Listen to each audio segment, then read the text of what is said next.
नमस्कार दोस्तों, मैं प्रदीप कुमार आप सभी का हार्दिक स्वागत करता हूं आपके अपने YouTube channel deep study with Pradeep में। और आज की अपनी वीडियो में हम पढ़ेंगे हिंदी व्याकरण में संधि का टॉपिक। ठीक है, क्या पढ़ेंगे? संधि।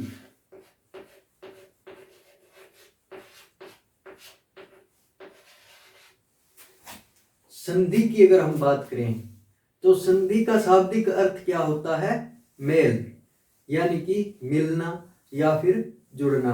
पुराने समय में राजाओं के बीच में कोई भी समझौता होता था उसे हम संधि बोल देते थे। कोई भी समझौता या मेल होता था उसको भी हम संधि बोल देते थे।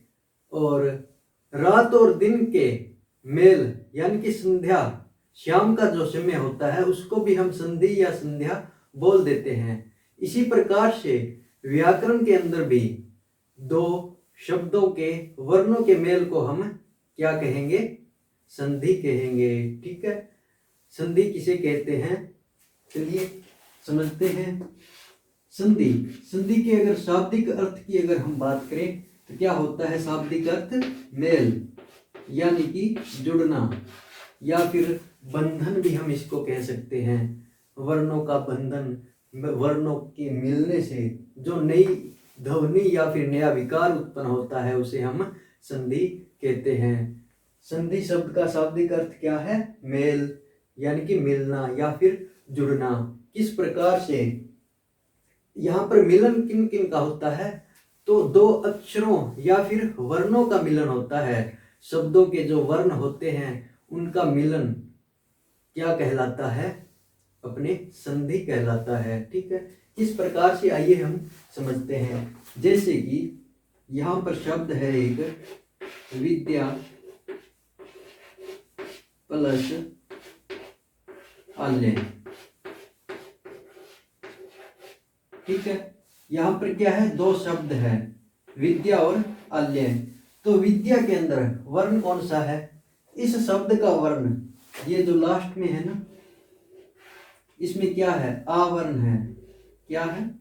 आवर्ण। और आगे क्या है? आगे भी आवर्ण है। ठीक है, शब्दों के परिभाषा क्या है संधि की? दो सार्थक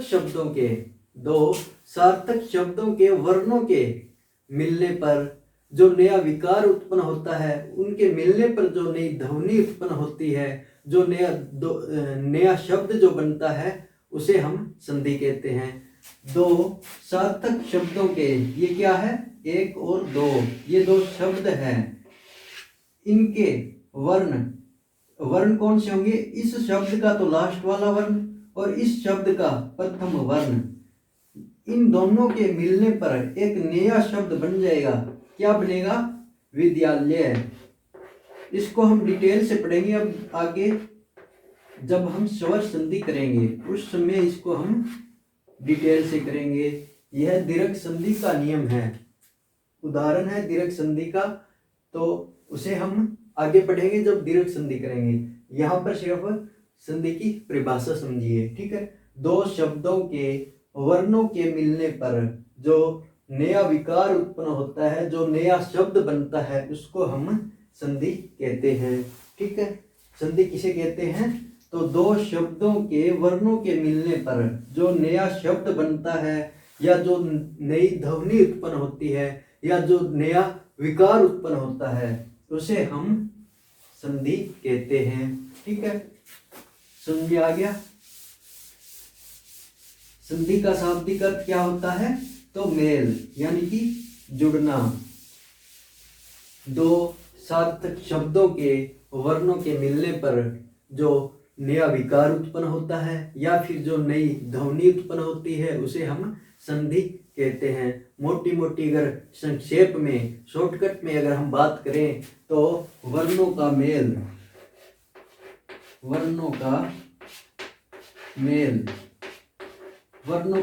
क्या कहलाता है? तो वो संधि कहलाता है। वर्णों का मेल संधि कहलाता है। अब संधि जो है वो हमारे संस्कृत से आई है हिंदी के अंदर। तो संस्कृत की तरह ही संधि के अगर हम भेदों की बात करें तो 3 भेद होते हैं। कौन कौन से? एक तो स्वर संधि, जिसको हम अच् संधि भी कहते हैं, ठीक है, स्वर संधि या फिर अच् संधि। दूसरी है अपने व्यंजन संधि, व्यंजन संधि या फिर हल संधि, इसको हम बोलते हैं अपने हल संधि। और तीसरा भेद है अपने विसर्ग संधि। क्या है? विसर्ग संधि। संधि के कितने भेद हो गए? 3। कौन कौन से? स्वर संधि, व्यंजन संधि और विसर्ग संधि। स्वर संधि को हम अच् संधि कहते हैं, इसी प्रकार से व्यंजन संधि को हम हल संधि कहते हैं, और विसर्ग संधि। ये 3 संधि के भेद होते हैं, ठीक है। कौन कौन से? स्वर संधि, व्यंजन संधि और विसर्ग संधि। अब अगर हम बात करें स्वर संधि को अच् संधि और व्यंजन संधि को हल संधि क्यों कहते हैं, तो अपने ये देखिए अ ई उ री ली ए ओ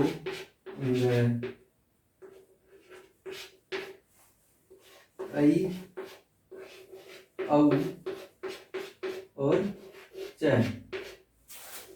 जिस प्रकार से डॉक्टर को हम कैसे लिखते हैं शॉर्टकट में? DR। अगर शॉर्टकट में हम बात करें डॉक्टर को क्या लिखते हैं? DR। डॉक्टर का D सबसे पहले वाला और लास्ट वाला R। इसी प्रकार से इंजीनियर को क्या लिखते हैं? ER। और ये क्या है? अपने माहेश्वर सूत्र है। 14 माहेश्वर सूत्र हुए हैं, जिसमें से चार सूत्र जो है वो अपने स्वर, 4 सूत्रों में स्वर कहे गए हैं, और बाकी के 10 सूत्रों में जो है व्यंजन कहे गए हैं, हय वरट से लेकर हल तक।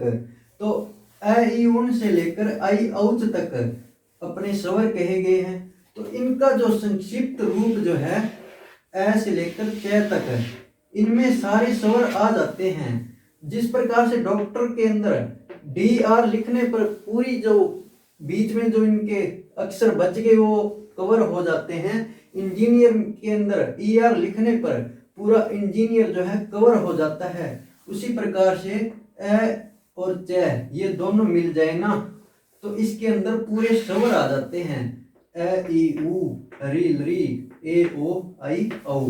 तो ये सारे स्वर जो है अच् प्रत्याहार के अंतर्गत आ जाते हैं। तो स्वरों का शॉर्टकट रूप जो है अच् कहलाता है, अगर हम बात करें। इसी प्रकार से हय वरट से लेकर 10 जो अपने माहेश्वर सूत्र है हल तक, उनके अंदर व्यंजन कहे गए हैं, इसीलिए इनका शॉर्टकट रूप जो है वो हल व्यंजन का दूसरा नाम रहेगा हल संधि, स्वर संधि का दूसरा नाम रहेगा अच् संधि।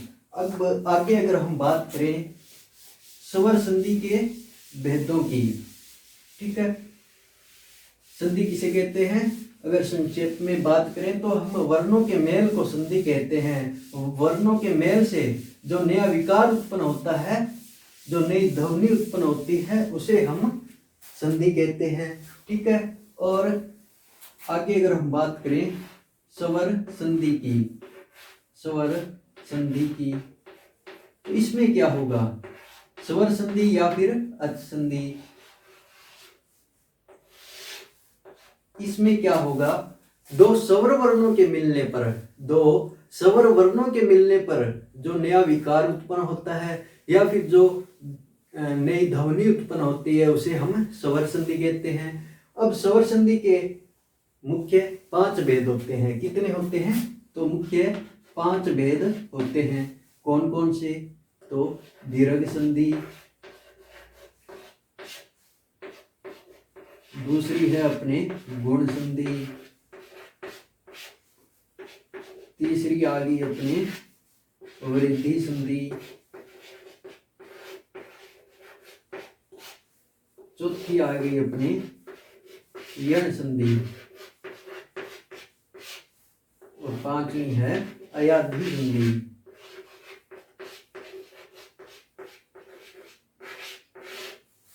ये 5 मुख्य भेद किसके हैं? तो स्वर संधि के रहेंगे। कौन कौन से?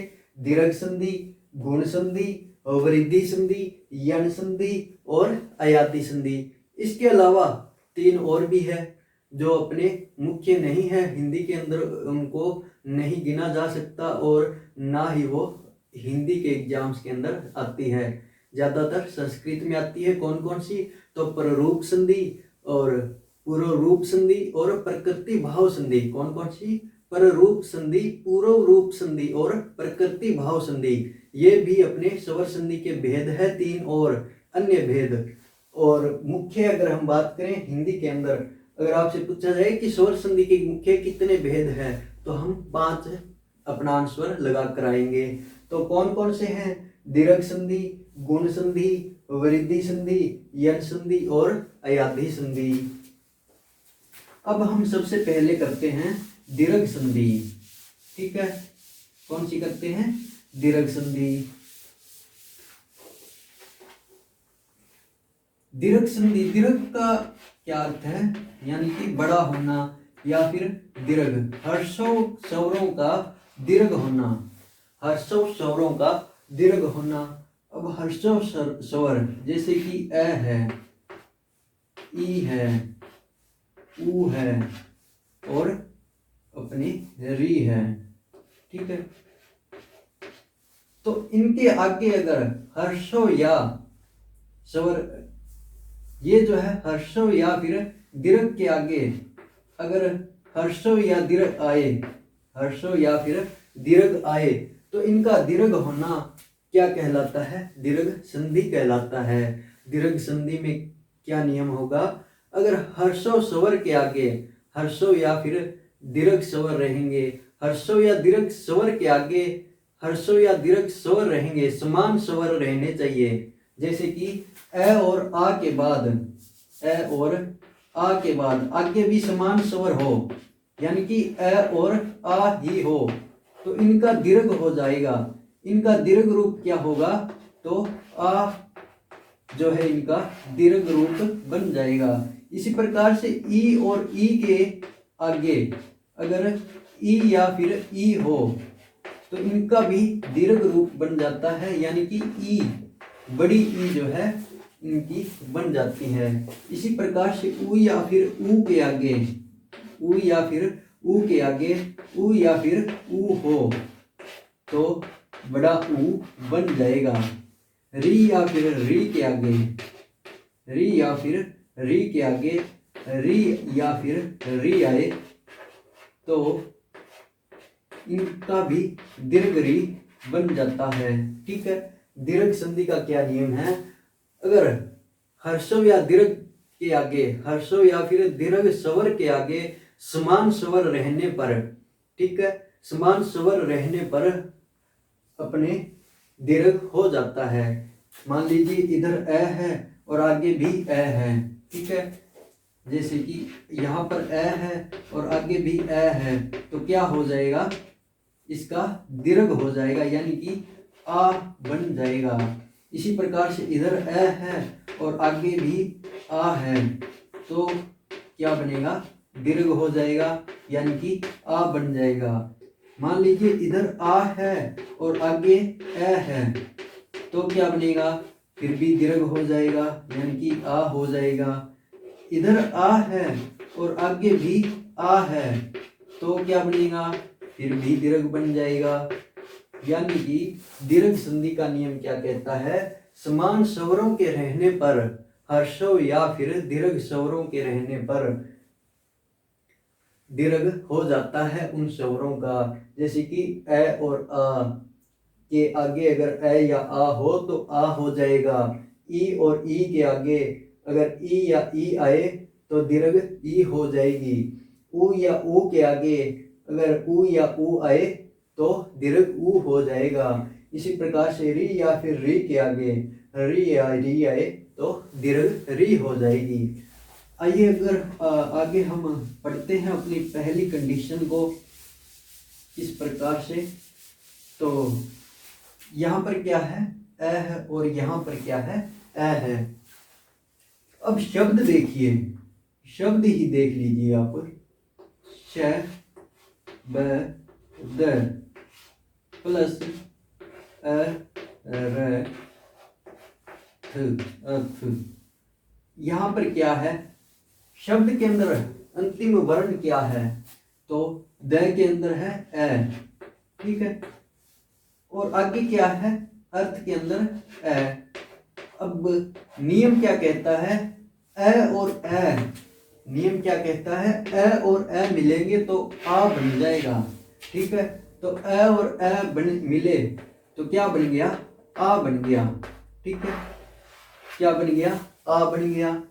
तो शब्द क्या बनेगा, अब देखिए यहाँ पर श ब द आधा रह गया क्योंकि इसका ए निकल गया, यहां से इसका ए निकल गया और इधर से इसका ए निकल गया, इसका ए निकल गया।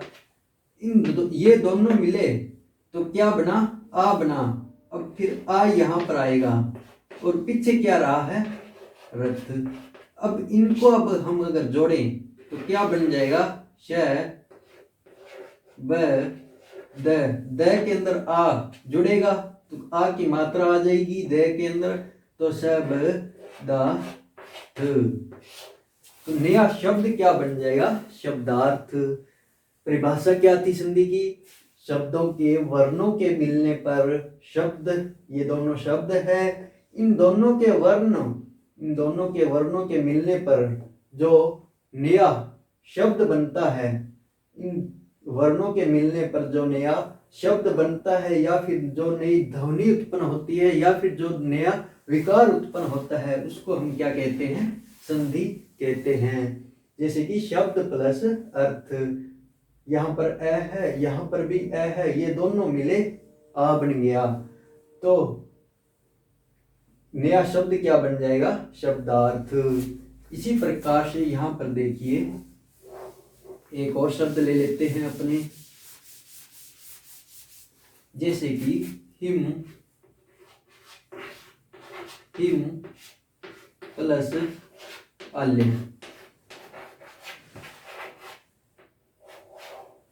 हिम के अंदर क्या है, तो ए है, और आल्य का आ, ये दोनों मिलेंगे तो नया वर्ण क्या बनेगा, आ बनेगा, नया वर्ण क्या बनेगा, आ बनेगा।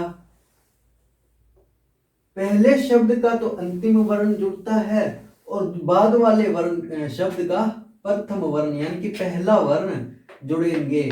संधि के अंदर पहले शब्द का तो अंतिम वर्ण जुड़ता है और दूसरे शब्द का पहला वर्ण जुड़ता है, और यहाँ पर अंतिम वर्ण क्या है, तो मैं के अंदर है ए और आल्य का आ, ये दोनों मिलेंगे तो दीर्घ संधि का नियम क्या कहता है, इन दोनों के मिलने पर दीर्घ हो जाता है, यानी कि आ हो जाएगा। तो नया शब्द क्या रहेगा, जैसे कि यहाँ पर देखिए हिम,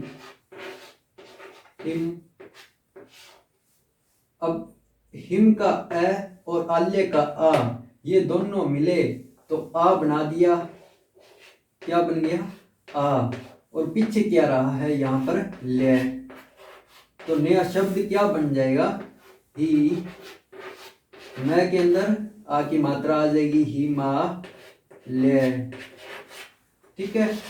तो नया शब्द क्या बन जाएगा, हिमालय। दो शब्दों के वर्णों के मिलने पर जो नया शब्द बनता है या फिर जो नई ध्वनि उत्पन्न होती है, नया विकार उत्पन्न होता है, उसे हम संधि कहते हैं। इसी प्रकार से और उदाहरण देख लीजिए अपने,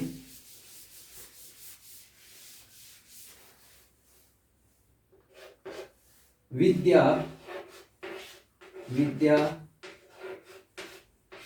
प्लस अर्थी, ठीक है। तो विद्या के अंदर क्या है, यह के अंदर आ है, ठीक है, विद्या के अंदर क्या है, आ है।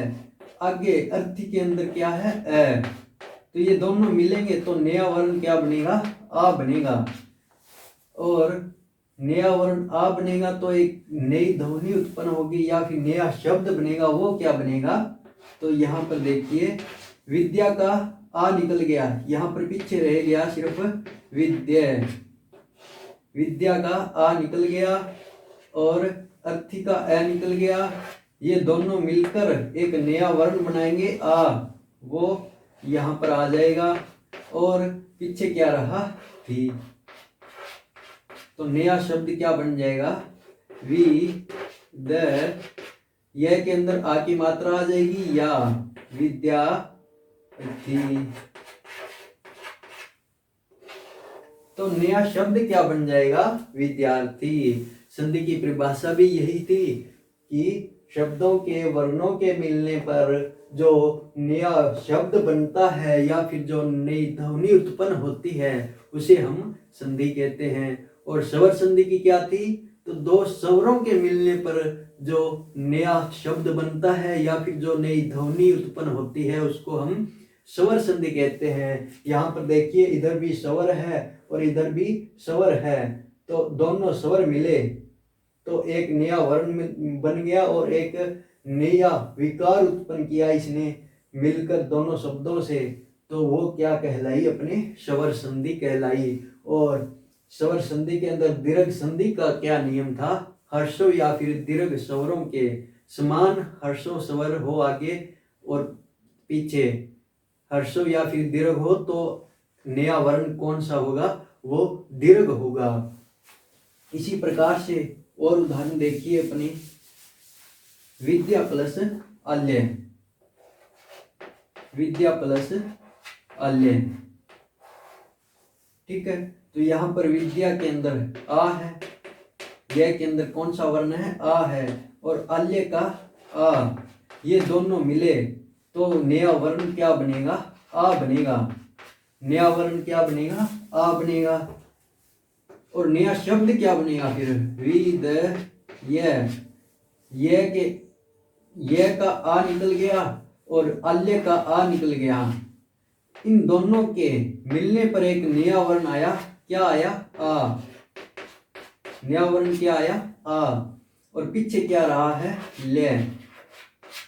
तो नया शब्द क्या बन जाएगा वी द यह के अंदर आ की मात्रा आ जाएगी तो विद्या ले। नया शब्द क्या बन जाएगा विद्यालय, ठीक है। यह क्या था अपने दीर्घ संधि का नियम था। उसके अंदर पहली कंडीशन यही थी, अगर अ या आ के आगे अ या आ आए तो उसका दीर्घ हो जाएगा, यानी कि आ हो जाएगा। अ या आ के आगे अ या आ आए तो उसका दीर्घ हो जाता है। ऐसे और भी उदाहरण हैं, जैसे कि योग प्लस आसन, योगासन, वृद्धा प्लस अवस्था, वृद्धा अवस्था, ठीक है। ऐसे बहुत से उदाहरण हैं। उनकी प्रैक्टिस के लिए आपको अपने टेलीग्राम चैनल पर कुछ उदाहरण आपको मिल जाएंगे। नीचे डिस्क्रिप्शन में उसका लिंक दिया हुआ है, वहां से आप टेलीग्राम चैनल को अपने ज्वाइन कर सकते हैं, ठीक है। वहां पर इसकी प्रैक्टिस के लिए और इसके नोट्स फुल पीडीएफ आपको अपने टेलीग्राम चैनल पर मिल जाएगी। आज के लिए इतना ही। कल की वीडियो में हम देखेंगे ई और ई के मिलने पर, उ और उ के मिलने पर और री के मिलने पर उनके समान स्वरों से जो दीर्घ स्वर अपने वर्ण बनते हैं, उन कंडीशन को हम पढ़ेंगे कल और उसके उदाहरण करेंगे। धन्यवाद। जय हिंद, जय भारत।